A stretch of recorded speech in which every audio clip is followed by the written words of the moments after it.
Вы когда-нибудь замечали, что бутылка антибиотика для курицы стоит дороже, чем мешок зерна, который кормит ее месяц? Вот в этом и есть вся правда нашего времени. Мы лечим симптомы дороже, чем стоит сама жизнь. И пока кто-то нажимает на кассовый аппарат в ветеринарной аптеке, где-то в глухом селе старый дед лечит стадо травой и не теряет ни одной птицы. Это не магия, это знание, которое у нас украли. Конфликт здесь простой и жестокий. Либо ты зависишь от индустрии, либо ты возвращаешь себе контроль над своим двором. И сегодня я расскажу, почему целые поколения крестьян выживали без фармацевтики, а мы вдруг стали без нее беспомощными. Давайте на секунду перенесемся в 1943 год в село под Полтавой. Зима, холод, фронт рядом, лекарств нет. Но в каждом дворе куры. Не декоративные, не бройлеры с фабрики, а настоящие. Юрловские, голосистые, кучинские, юбилейные. Простая деревенская помесь, которую тогда называли дворянка. Эти птицы кормили семьи, когда хлеба не хватало. В блокадном Ленинграде в 1942 году, несмотря на катастрофу, люди держали кур прямо в коммунальных квартирах, потому что яйцо спасало от истощения. И знаете, что удивительно? Их не лечили антибиотиками. Их лечили тем, что было под ногами. А теперь еще один эпизод. Казахстан, 1960-е годы, засушливые регионы. Там, где ветер сушит землю до трещин, а кормовая база — это проса, остатки пшеницы и трава, там птицеводы не могли позволить себе потери. И они знали, если в стаде пошел хрип, если птица начинает чихать, это не просто болезнь, это сигнал среды. И лечили не только птицу, но и воздух, воду, почву. Это была система, целостная, живая. Сегодня нам говорят, купи препарат, добавь в воду, и проблема исчезнет.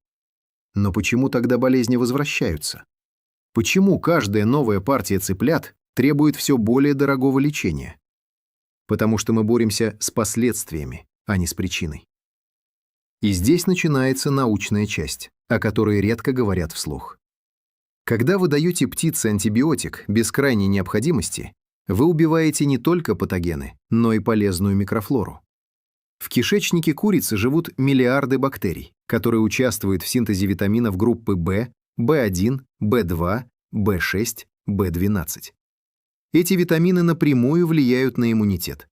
Уничтожая микрофлору, вы ослабляете защиту. Более того, бактерии мутируют. Уже через 2-3 цикла лечения формируются устойчивые штаммы. Это не теория, это биология. И тогда обычный насморк превращается в хроническую проблему. Теперь внимание. В чесноке, который растет у вас на огороде, содержится аллицин – вещество с мощным антибактериальным эффектом. Его активность сравнима с легкими антибиотиками, но без разрушения микрофлоры. В орегано – карвакрол и тимол. Эти соединения подавляют рост грибков и бактерий, включая те, что вызывают респираторные заболевания у птицы. В эвкалипте – эвкалиптол, который расширяет дыхательные пути и снижает воспаление. Это не бабушкины сказки, это химия, только бесплатная. И вот здесь начинается самый интересный вопрос.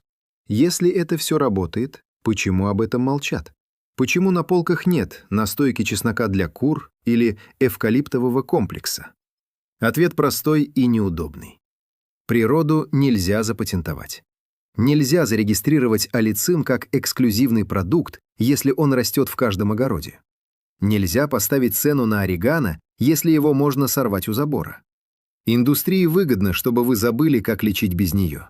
Потому что зависимость — это рынок, а знание — это свобода. Но давайте не будем просто философствовать. Давайте к практике. Если вы видите, что у птицы начались первые признаки — чих, легкий хрип, снижение активности, не спешите в аптеку. Посмотрите на условия. Есть ли сквозняк, влажная подстилка, запах аммиака? Это первое, что нужно исправить. Второе — вода. Именно через воду вы можете дать птице натуральную поддержку. Третье – воздух. Если он тяжелый, ни одно лекарство не поможет. И вот здесь начинается путь, который я когда-то прошел сам. Путь от паники к пониманию, от зависимости к контролю. Я тоже когда-то стоял с бутылкой антибиотика в руках, думая, что это единственный выход. Пока один старый птицевод не сказал мне: «Ты лечишь не птицу, ты лечишь свою лень наблюдать». Тогда я обиделся, а потом понял, он был прав. Сегодня я покажу тебе 3 растения, которые не просто помогают, они меняют систему. Они возвращают тебе контроль над здоровьем твоего стада. Но важно не только знать, что использовать, важно понимать, как. Потому что даже самая сильная трава превращается в пустышку, если ее применять неправильно.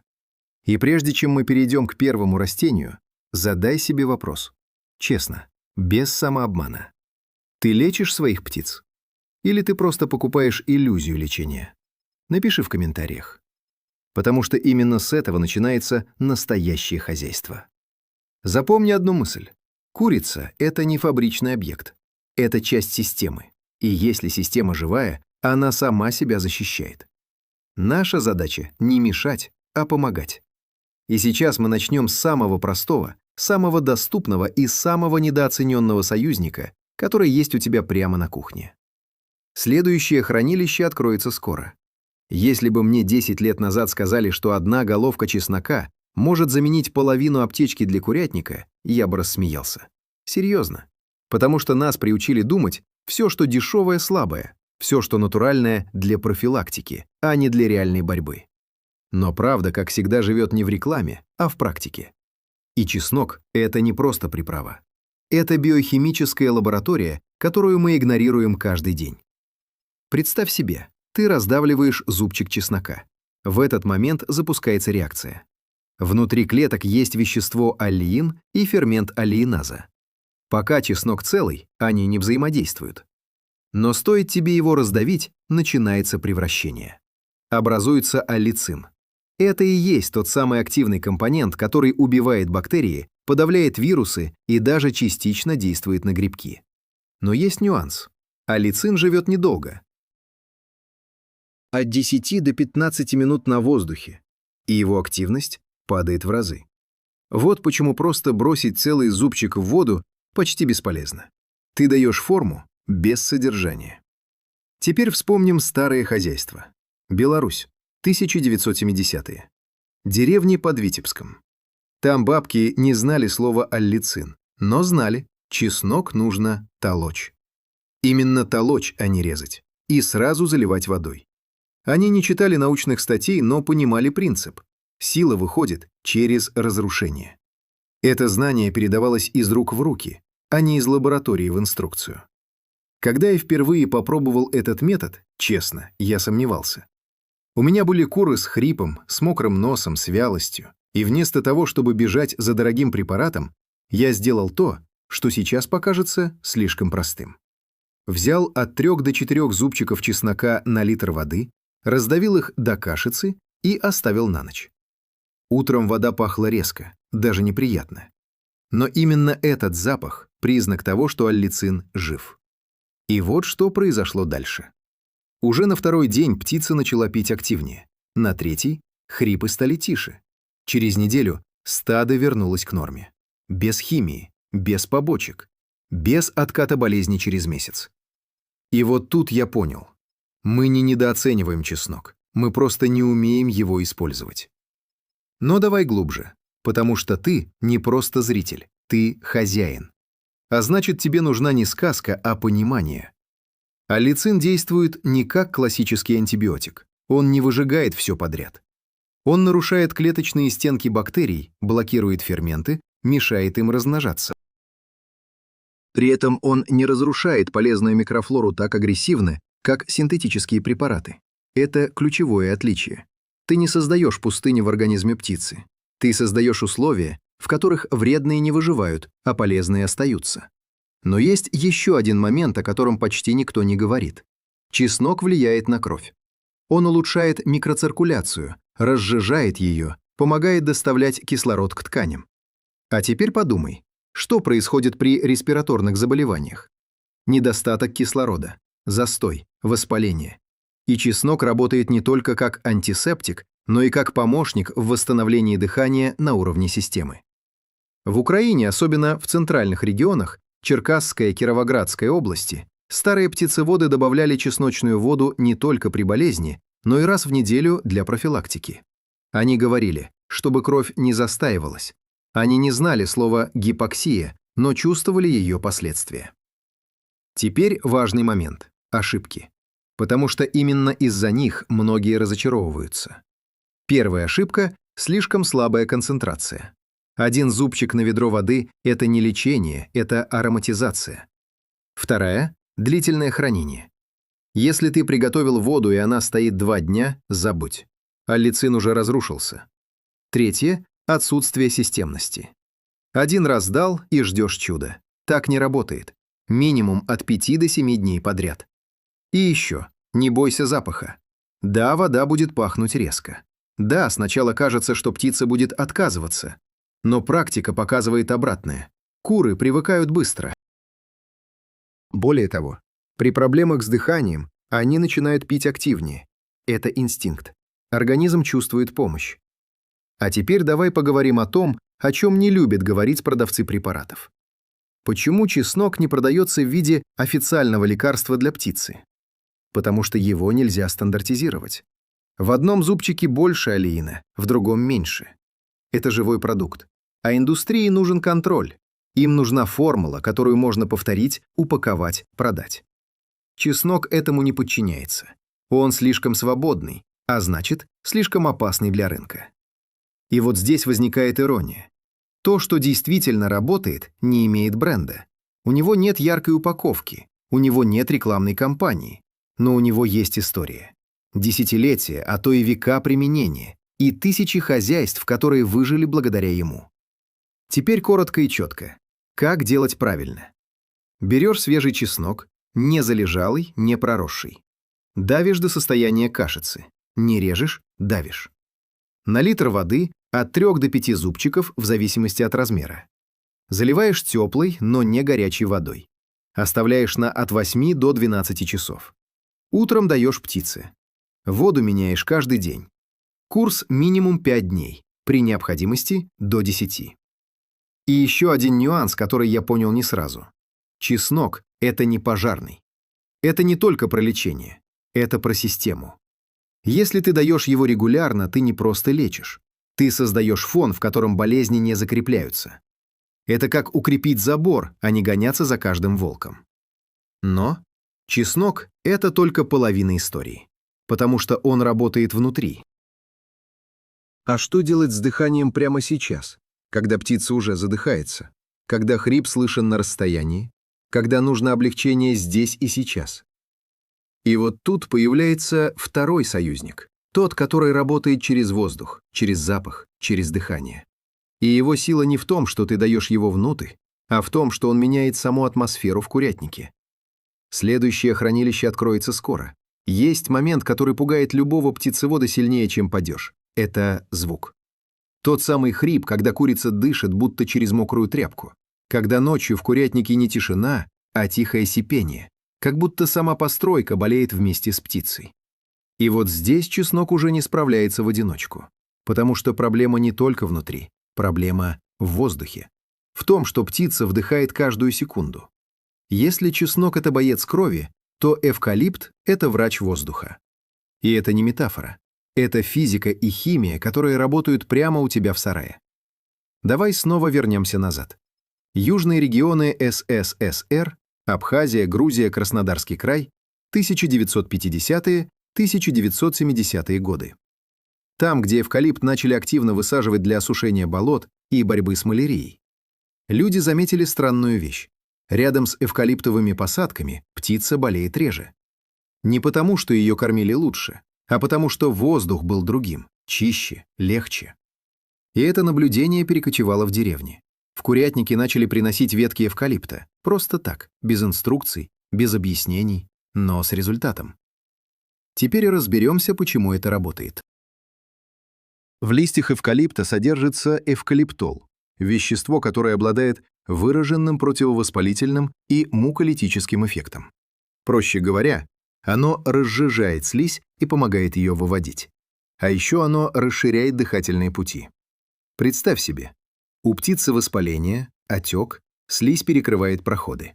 И ты даешь ей воздух, насыщенный соединением, которое буквально открывает эти проходы. Это не лечение внутри, это помощь здесь и сейчас.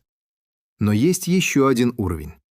Эфирные масла эвкалипта обладают антисептическими свойствами. Они подавляют рост бактерий и вирусов в воздухе. То есть ты не просто помогаешь больной птице, ты снижаешь концентрацию инфекции в самом пространстве. Это как проветривание, но с усилением. Теперь важный момент. Почему просто повесить ветку не всегда достаточно? Потому что эфирные масла не выделяются активно сами по себе. Им нужно тепло или движение воздуха. Вот почему старые птицеводы делали одну хитрую вещь. Они не просто клали ветки. Они размещали их там, где птица спит. Там, где есть тепло тела. Там, где ночью воздух стоит. И именно там эвкалипт начинал работать. Я впервые попробовал это в холодный сезон. У меня был закрытый курятник без сквозняков, но с тяжелым воздухом. Я взял свежие ветки эвкалипта, слегка размял их руками, чтобы нарушить структуру листа, и развесил на уровне насестов. Уже через пару часов запах стал ощутимым. Не резким, а свежим.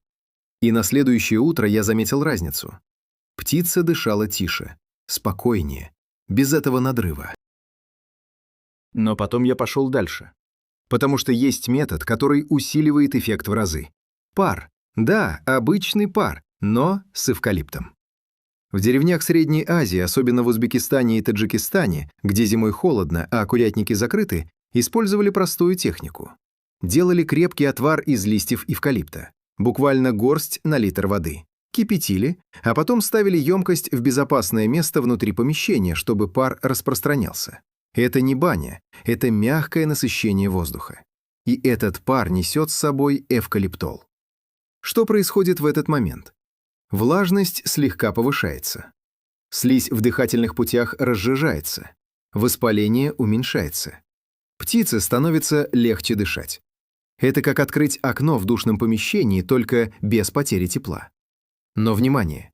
Ошибка, которую делают многие. Слишком много пара, слишком высокая влажность. И вместо помощи плесень, сырость, новые проблемы. Все должно быть в меру. Легкий пар, не баня. Запах есть, значит достаточно. И еще один нюанс – безопасность. Эвкалипт – мощная вещь. Если переборщить, можно получить обратный эффект. Птица начнет избегать зоны, где слишком сильный запах. Поэтому всегда наблюдай. Если куры спокойно сидят, не уходят, все правильно. Если начинает беспокоиться, убавь. Теперь давай посмотрим на это шире. Почему эвкалипт так эффективен именно в курятнике? Потому что это замкнутое пространство. И в нем накапливаются не только запахи, но и микроорганизмы. Аммиак от помета, влага, тепло – идеальная среда для развития инфекции. И ты можешь либо бороться с этим химией, либо изменить саму среду. И вот здесь снова всплывает тема, о которой не любит говорить. Индустрия продает тебе решение в виде препарата, но не учит тебя работать с воздухом. Потому что воздух бесплатный. Его нельзя упаковать, нельзя продать, а значит, он вне интересов рынка. Но ты можешь использовать его как инструмент. И эвкалипт – это ключ к этому инструменту. Коротко и по делу. Как применять? Берешь свежие листья или ветки. Лучше свежие, потому что в них больше эфирных масел. Слегка мнешь их руками. Размещаешь рядом с насестами, но не прямо под клювом. Если используешь отвар, делаешь крепкую настойку, даешь ей слегка остыть и ставишь в устойчивую емкость, чтобы птица не перевернула. Важно, не допускай сырости на подстилке. Пар должен быть в воздухе, а не в полу. И еще, эвкалипт – это не замена вентиляции, это дополнение. Если у тебя сквозняк, он не спасет. Если у тебя сырость, он не справится. Он работает в системе, а не вместо нее. Теперь соединяем. Чеснок внутри, эвкалипт снаружи. Один чистит кровь, другой воздух. Один борется с причиной, другой облегчает состояние. И вместе они уже дают результат, который многие считают невозможным без сильных препаратов. Но есть третий элемент. самый тихий, самый недооцененный. Он не дает мгновенного эффекта, как эвкалипт, не бьет по бактериям так явно, как чеснок. Но именно он решает, будет ли болезнь возвращаться снова и снова. Это не про лечение, это про защиту. Про фундамент. Про иммунитет, который не видно, пока он не исчезнет. И если ты его игнорируешь, ты будешь лечить бесконечно. А если понимаешь, ты начинаешь предупреждать. Следующее хранилище откроется скоро. Самая коварная болезнь не та, что валит птицу с ног за день, а та, что возвращается, снова и снова. Чуть похолодало — хрип, пошел дождь — насморк, смена корма — вялость. И ты вроде лечишь, вроде все делаешь правильно, а результата нет. Знакомо? Это не слабость препарата, это слабость системы. И вот здесь появляется третий элемент, о котором многие забывают. Орегано, душица. Та самая трава, которую в деревнях сушили пучками под крышей и называли теплой травой. Если чеснок — это удар, эвкалипт — это облегчение, то орегано — это щит. И его сила не в скорости, а в глубине. Он работает не по симптомам, он работает по устойчивости. Вернемся в прошлое. Западная Украина, Карпаты, 1980-е годы. Влажный климат, туманы, частые перепады температуры. И при этом крепкая деревенская птица. Почему?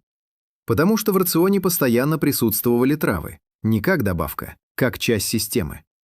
Душицу добавляли в корм, заваривали, даже просто раскладывали в курятнике. И люди замечали, там, где есть эта трава, птица болеет реже. Теперь давай разберемся, что внутри. В орегано содержатся карвакрол и тимол, два мощных фенольных соединения. Их концентрация может достигать от 60 до 80% от общего состава эфирных масел. И вот что важно. Эти вещества не просто убивают бактерии. Они разрушают их защитные механизмы, они делают клеточные мембраны проницаемыми. В результате патогены теряют способность к размножению. Но при этом, и это ключ, они не создают такой жесткой селекции устойчивых штаммов, как синтетические антибиотики. Проще говоря, бактерии не успевают привыкнуть, и это огромный плюс. Но орегано работает не только как антисептик, он влияет на пищеварение, а это центр иммунитета. До 70% иммунной системы птицы связано с кишечником. Там происходит синтез аминокислот, усвоение витаминов, формирование защитных реакций. И если кишечник слабый, никакие лекарства не спасут. Карвакрол стимулирует выработку пищеварительных ферментов, улучшает усвоение белка, снижает процессы брожения и гниения. Это значит меньше токсинов, меньше нагрузки на организм, выше устойчивость к болезням. Теперь вспомним Казахстан, степные регионы. Там, где корм грубый, где нет разнообразия. Там птицеводы добавляли сушеные травы в корм именно для улучшения переваривания. Они не говорили «карвакрол», они говорили, чтобы живот не стоял. Но суть та же. Когда я начал использовать орегано, я не ждал мгновенного эффекта. И это была моя ошибка. Потому что я смотрел на него как на лекарство. А это не лекарство. Это основа. Я начал с простого. Заваривал слабый настой. Не кипяток, а теплая вода. Давал птице вместо обычной воды раз в несколько дней. И заметил странную вещь. Даже те куры, которые были на грани болезни, не переходили в тяжелую фазу. Они останавливались на легком уровне и быстро восстанавливались. Это и есть работа иммунитета. Не дать болезни развиться. Но есть еще один момент, который часто упускают. Орегано влияет на дыхательную систему косвенно, за счет снижения общей воспалительной нагрузки. Когда организм не перегружен токсинами, когда кишечник работает правильно, когда кровь чистая, дыхательная система справляется легче. Это цепочка. И если ты лечишь только легкие, игнорируя кишечник, ты лечишь половину проблемы. Теперь ошибки. Первое. Слишком крепкий настой. Орегано – мощная трава. Если переборщить, можно получить отказ от воды. Вторая – нерегулярность. Один раз дал и забыл. Так не работает. Это не ударное средство, это фон. Третье. Плохое качество сырья. Старое, выдохшееся, без запаха. Если нет аромата, нет и силы. И вот еще что. Орегано – это не только про лечение, это про профилактику. Если ты даешь его регулярно, ты создаешь среду, в которой болезни не закрепляются. Это как укрепить иммунитет до того, как начнется эпидемия. Теперь давай посмотрим на всю картину. У тебя есть 3 элемента. Чеснок чистит кровь и бьет по инфекции. Эвкалипт облегчает дыхание и очищает воздух. Орегано укрепляет систему и не дает болезни вернуться. Это не 3 отдельных средства, это система, синергия, когда каждый элемент усиливает другой. И вот здесь происходит самое интересное. Когда ты начинаешь использовать их вместе, ты выходишь из режима реагирования и переходишь в режим управления. Ты не ждешь болезни. Ты создаешь условия, в которых она не закрепляется. Но есть ловушка, и она не в травах, она в среде. Ты можешь дать лучший чеснок, самый ароматный эвкалипт, правильное орегано, но если у тебя в курятнике сырость, сквозняк, грязная подстилка, ты будешь лечить бесконечно. Потому что ты лечишь организм, оставляя источник проблемы нетронутым. Я сам проходил через это. Давал травы, видел улучшения, а потом все возвращалось. Пока не понял. Дело не только в том, что ты даешь. Дело в том, где живет птица. И вот здесь начинается следующий уровень. Не трава, не настой, а пространство. Дом. Среда, в которой либо рождается здоровье, либо закрепляется болезнь. И если ты это поймешь, ты перестанешь бегать за симптомами. Следующее хранилище откроется скоро. Самая большая ошибка, которую мы совершаем, мы лечим курицу, но не лечим курятник. Мы смотрим на птицу, но игнорируем землю под ее лапами, воздух вокруг нее, стены, которые ее окружают. А ведь именно там живет причина. Болезнь не падает с неба, она растет из среды. Представь себе. Влажная подстилка, запах аммиака, сквозняк и щели в стене. Для нас мелочь, для курицы – постоянный стресс. А стресс – это снижение иммунитета. А снижение иммунитета – это открытая дверь для любой инфекции. И ты можешь сколько угодно давать чеснок, эвкалипт, орегано, но если дверь открыта, болезнь будет возвращаться. Вернемся в прошлое. Россия, Сибирь, 1970-1980-е годы. Морозы под -30. Курятники простые, без утеплителей, без современных материалов. Но птица выживала. Почему? Потому что люди понимали баланс, не герметичность, а правильную вентиляцию. Не тепло любой ценой, а сухость и отсутствие сквозняка. Подстилка глубокая, сухая, из соломы или опилок. И главное – регулярная замена. Старая подстилка – это не просто грязь, это рассадник бактерий, грибков и аммиака. А аммиак – это яд для дыхательных путей. Он раздражает слизистую, делает ее уязвимой. И вот уже любая мелкая инфекция превращается в проблему. Я сам когда-то недооценивал это. Думал, главное – корм и лечение. Пока не столкнулся с ситуацией, когда птица не выздоравливала, несмотря на все меры. И только когда я полностью заменил подстилку, просушил помещение, убрал источник влаги, процесс пошел. Не мгновенно, но стабильно. Теперь конкретно, что нужно делать? Первое – сухость. Подстилка должна быть сухой всегда. Если она влажная, меняй, без компромиссов. Второе – вентиляция без сквозняка. Воздух должен обновляться, но не бить прямо по птице. Третье – плотность. Перенаселение – это стресс, конкуренция, грязь. Четвертое – защита от ветра. Даже маленькая щель может стать причиной постоянного переохлаждения. И вот теперь, когда среда приведена в порядок, когда у тебя есть чеснок, эвкалипт и орегано, ты готов к главному – к объединению. Я называю это тройной системой. Не потому, что это красиво звучит, а потому, что это работает. Ты даешь чесночную воду курсом, очищаешь организм. Параллельно используешь эвкалипт, облегчаешь дыхание и очищаешь воздух. И добавляешь орегано, укрепляешь иммунитет и не даешь болезни закрепиться. И все это в чистом, сухом, защищенном пространстве. Это не магия. Это логика, биология, система. Я видел, как птица, которую уже списали, возвращалась к жизни. Не за один день, не по щелчку, но возвращалась. И каждый раз это подтверждало одну простую истину. Организм хочет жить.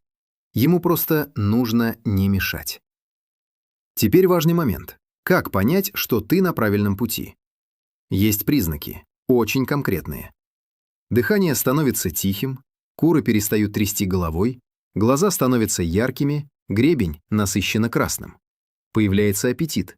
Птица начинает двигаться, копаться, проявлять интерес. Это не кажется, это объективные сигналы. И если ты их видишь, значит, система работает. Но есть еще один уровень, самый важный, и он не про кур. Это про тебя. Потому что в тот момент, когда ты перестаешь бежать за готовыми решениями и начинаешь понимать процессы, ты меняешься.